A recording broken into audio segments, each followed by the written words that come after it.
Do you want to know how to easily overcome imposter syndrome?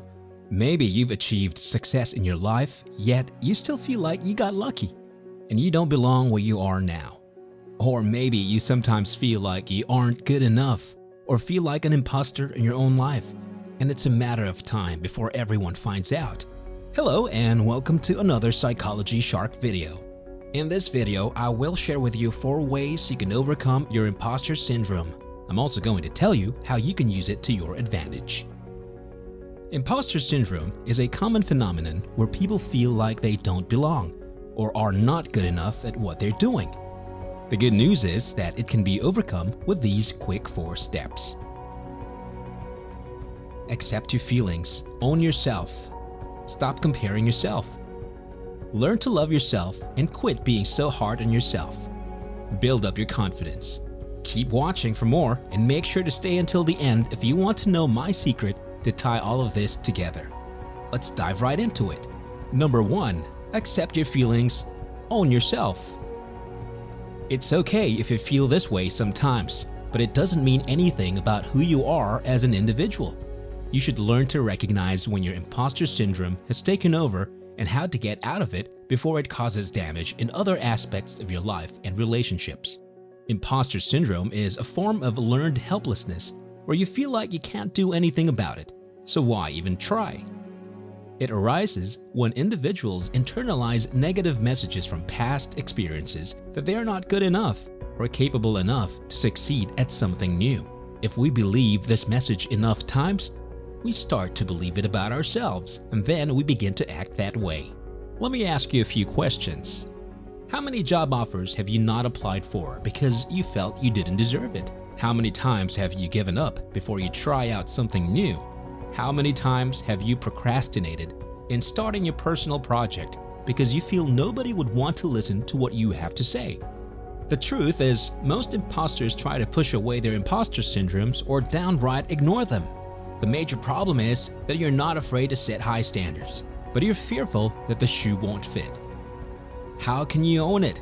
Simple. Every day, remind yourself of how amazing and skillful you are. You can have sticky notes with positive statements about you and read them out loud. And by doing this, you're manifesting to yourself all the good about who you are every day. Remember, imposter syndrome is thinking. It's not a reality.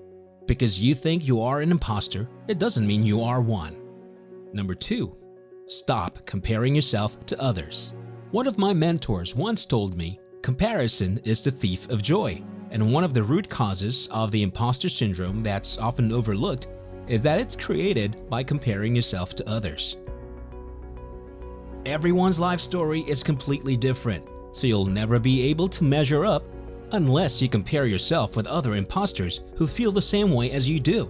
Imposter syndrome stems from a fear that we will be unmasked and exposed as fake. Therefore, we will fail and be rejected. Being an imposter means that you live your life in fear of being exposed.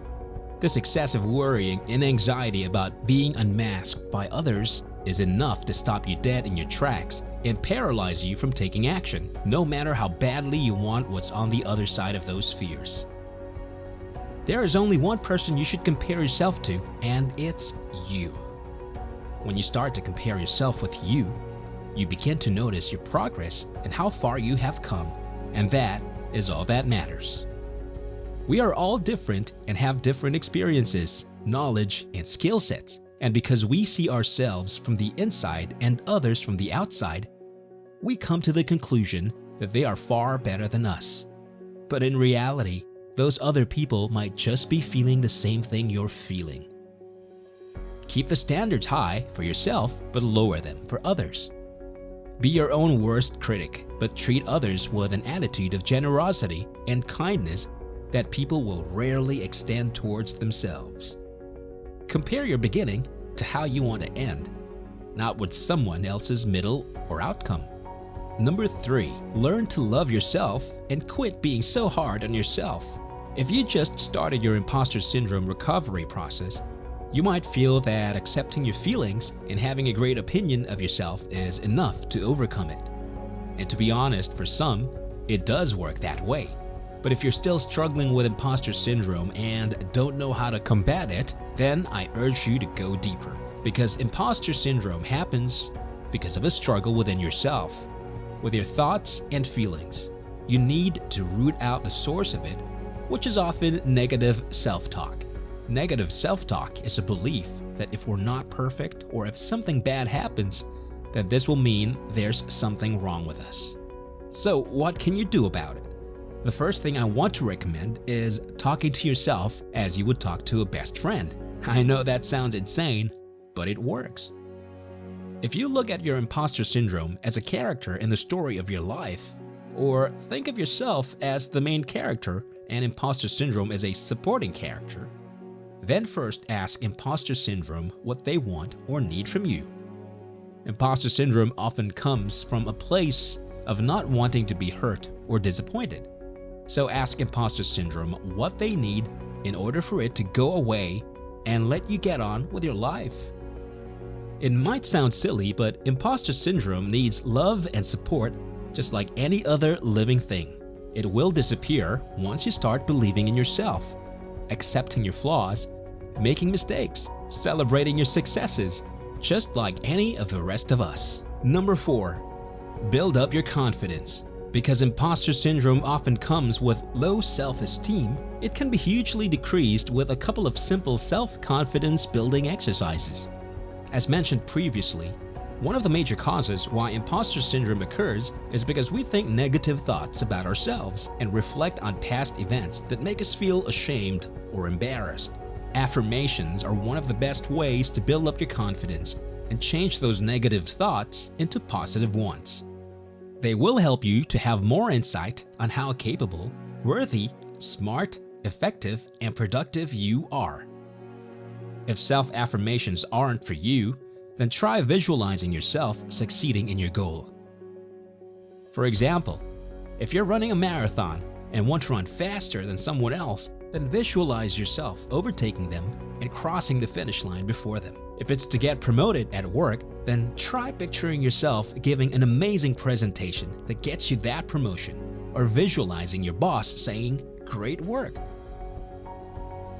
The more you practice these techniques, the easier they will become in real life.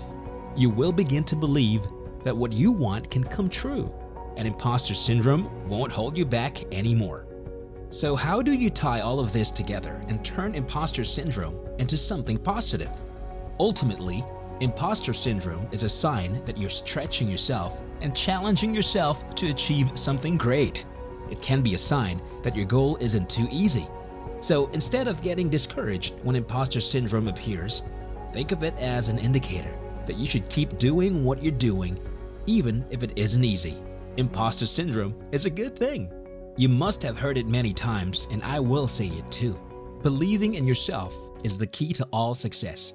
You are your own worst enemy, but you can also be your own best friend. So don't let imposter syndrome hold you back. With practice, you can learn to create habits that help you get into action and improve your life by turning self-doubt into self-confidence. Imposter syndrome is a real issue that many people face in their lives. It happens because of a struggle within yourself, with your thoughts and feelings. You need to root out the source of it, which is often negative self-talk. Negative self-talk is a belief that if we're not perfect or if something bad happens, then this will mean there's something wrong with us. On the flip side, imposter syndrome can be an indicator for success too. So don't let it hold you back. Take these 4 steps and go after everything you've ever wanted. If you're still not sure that you can do this on your own, then don't panic. I know what that feels like because I've felt the same way for a long time. I'm going to take you by the hand and show you the way. I've put together a blueprint in the description of exactly how I've overcome my imposter syndrome. If you need that extra hand, take it and let me help you live your best life. Just click on one of the links in the description below. I guess that's it for now. I hope that you've found great value in this video, and I appreciate the time you took to watch this video to the very end. And don't forget to subscribe and turn on notifications so you don't miss out on more psychology hacks, facts, tips, and so much more. I will see you in the next video. Take care.